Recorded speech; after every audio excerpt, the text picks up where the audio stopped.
Subscribe करें और देखें एक दिल दहला देने वाली हॉरर स्टोरी। बिना घबराए बेल आइकॉन प्रेस करना ना भूलें।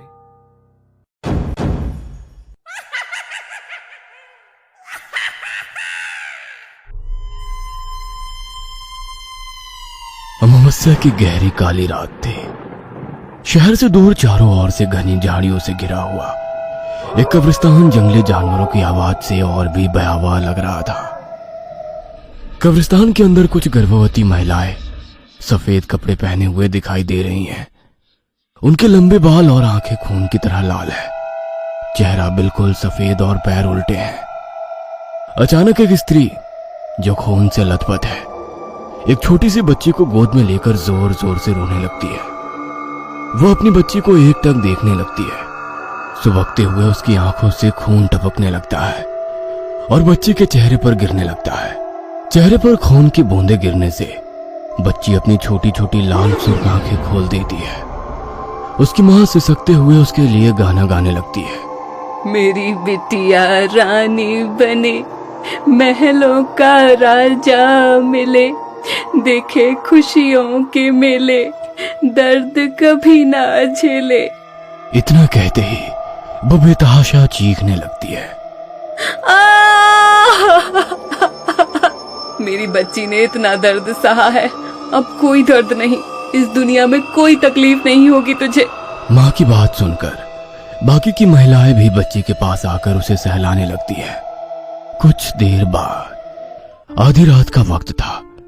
जंगल के सुनसान रास्ते पर गाड़ी चलाते हुए सियारों के रोने की डरावनी आवाजें सुनकर अनिकेत के पैर कांप रहे थे।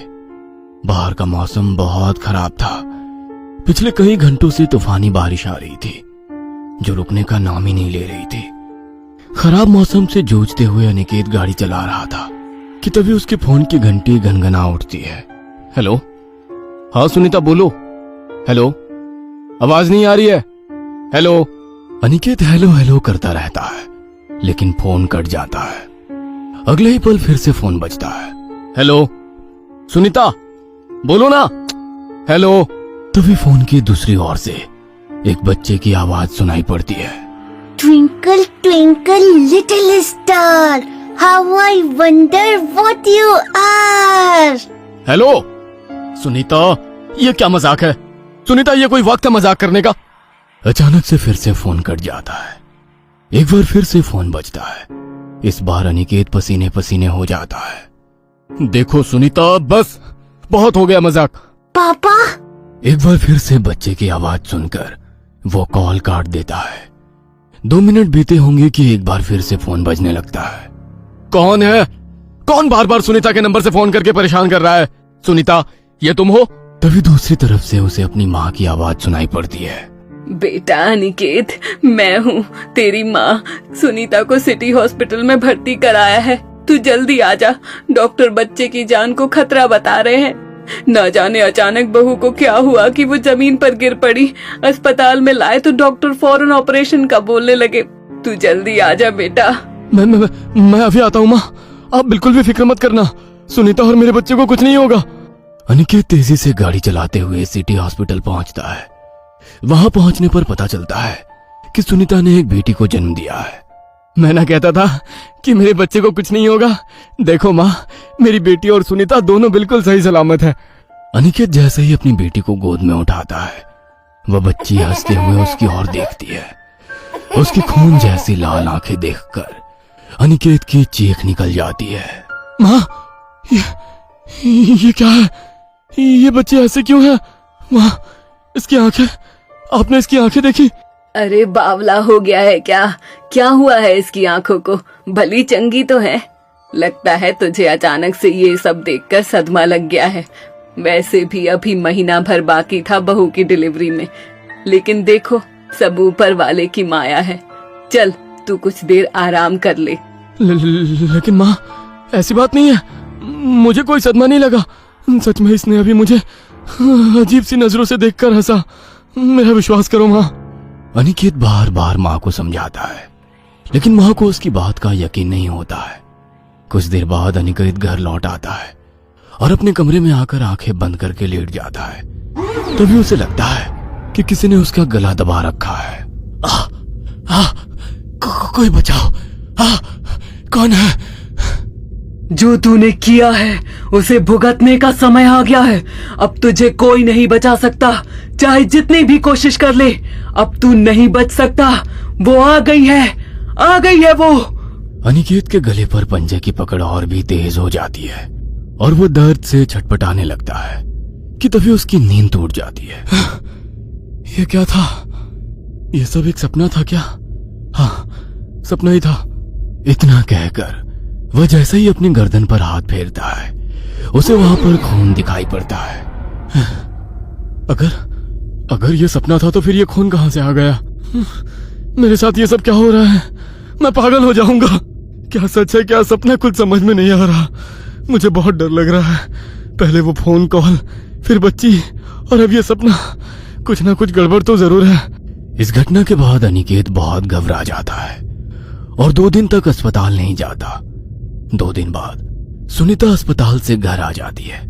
रात के समय सुनीता गहरी नींद में सो रही थी कि अचानक बच्ची के रोने की आवाज से अनिकेत की नींद खुल जाती है। सुनीता, सुनीता, उठो, लगता है बच्चे को भूख लगी है। सुनीता। तभी बच्ची अनिकेत को देखकर मुस्कुराने लगती है और उसका हाथ कसकर पकड़ लेती है। Twinkle, twinkle, little star, how I wonder what you are. पापा, मुझे दूध नहीं पीना है पापा, मुझे तो आपका खून पीना है। उससे ही मेरी भूख शांत होगी। आओ ना पापा, मुझे बहुत भूख लगी है। पापा आओ ना। सुनीता, सुनीता, बहरी हो गई हो क्या? मैंने कहा उठो और इस बच्ची को लेकर यहाँ से जल्दी बाहर निकल जाओ। आना नहीं इसे लेकर मेरे पास। यह इंसान नहीं है, शैतान है, शैतान। अनिकेत की चीखने की आवाजें सुनकर अचानक सुनीता भी नींद से जाग जाती है, लेकिन अनिकेत को सुनीता की जगह कब्रिस्तान में घूम रही नैना दिखाई देती है। तुम यहाँ कैसे? ये कैसे हो सकता है? तुम तो मर चुकी हो। मैं मरी नहीं हूँ, तुमने मारा है मुझे। याद है या भूल गए? बोलो, याद है या मैं याद दिलाऊं? नैना अपनी कहानी सुनाना शुरू करती है। मैंने कितना भरोसा किया था तुम पर। मैं तो गांव की एक भोली भाली सी अनाथ लड़की थी। मेरे अकेलेपन और अनाथ होने का खूब फायदा उठाया तुमने। मैं भी तुम्हारे जैसे शातिर आदमी की असलियत नहीं पहचान पाई।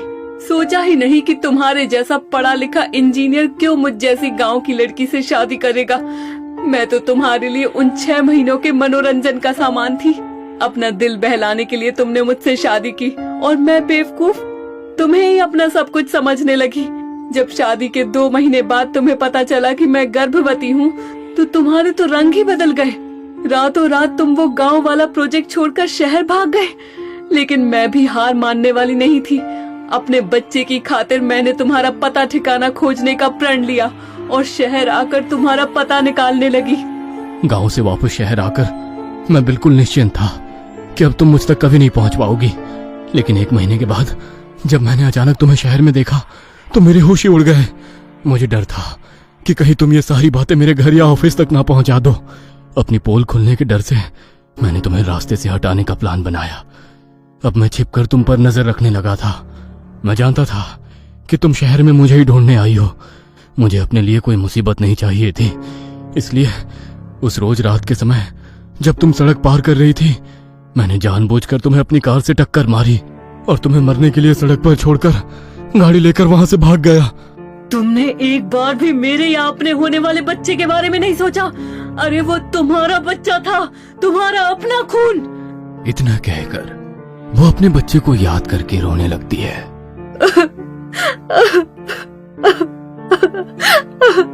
मुझे माफ कर दो नैना, मैं नहीं जानता था तुम गर्भवती हो जाओगी। मैं पहले से ही शादीशुदा था, मैं चाहकर भी तुम्हारे बच्चे को नाम नहीं दे सकता था। इसीलिए जब तुमने बताया कि तुम प्रेग्नेंट हो तो मैं घबराहट के मारे उस रात गांव छोड़कर भाग आया था। जब उस रोज तुम मुझे ऑफिस के पास रात में दिखाई पड़ी तो मुझे कुछ समझ में नहीं आया। मुझे लगा शायद ऐसा करने से मुझे सारी परेशानियों से मुक्ति मिल जाएगी। मैं अपनी गर्भवती पत्नी को ये सब नहीं बता सकता था, इसलिए रात के अंधेरे का फायदा उठाकर मैंने तुम्हें गाड़ी से कुचल दिया। इतना कहकर अनिकेत जोर जोर से रोने लगता है। तभी अनिकेत की पत्नी उसके सामने आ जाती है। ये सब क्या बोल रहे हो तुम? कौन है ये नैना? क्या किया तुमने उसके साथ? तुमने खून किया है अनिकेत? छी, कितने गंदे आदमी हो तुम। मैं एक पल के लिए भी इस घर में नहीं रह सकती। नहीं सुनीता, मुझे माफ कर दो, मैं तुम्हें खोना नहीं चाहता था, बस इसलिए। तभी सुनीता के शरीर में नैना आ जाती है।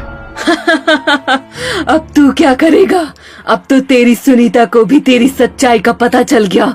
अब इस दुनिया में तेरे लिए कोई जगह नहीं है। तेरे पास बस एक ही रास्ता बचा है। अब तू भी मेरे साथ चल। नहीं, छोड़ दो मुझे, नैना मुझे छोड़ दो। मैं तुम्हारे आगे हाथ जोड़ता हूँ, मेरी बच्ची का जीवन खराब हो जाएगा। उसने तो अभी अभी इस दुनिया में आँख खोली है। उस बेचारी को मेरे किए की सजा मत दो। तेरी बेटी नहीं है ये। तेरी बेटी को तो मैंने पैदा होते ही मार डाला था। बाप के कर्मों का बोझ औलाद को ही उठाना पड़ता है। इसे मैंने पैदा किया है। ये मेरी बेटी है जो अपनी माँ की अधूरी जिम्मेदारी पूरी करने के लिए आई है। पापा, आज मैं तुम्हें भी अपने साथ ले जाऊंगी। पापा, तुम भी गाओगी ना जैसे माँ गाती है, ट्विंकल ट्विंकल लिटिल स्टार। देखो, मुझे छोड़ दो। ऐसा कैसे हो सकता है? ये बच्ची चुड़ैल नहीं हो सकती। ये तो मेरी और सुनीता की बच्ची है। ये सब क्या हो रहा है मेरे साथ? मुझे छोड़ दो। हम दोनों को मार दिया था ना, फिर तुझे क्यों छोड़ दे? तू तो मेरा पापा है। तुझे तो हमारे साथ चलना ही पड़ेगा। मेरी माँ को तड़पा तड़पा कर मारा था तूने, अब तू मरेगा।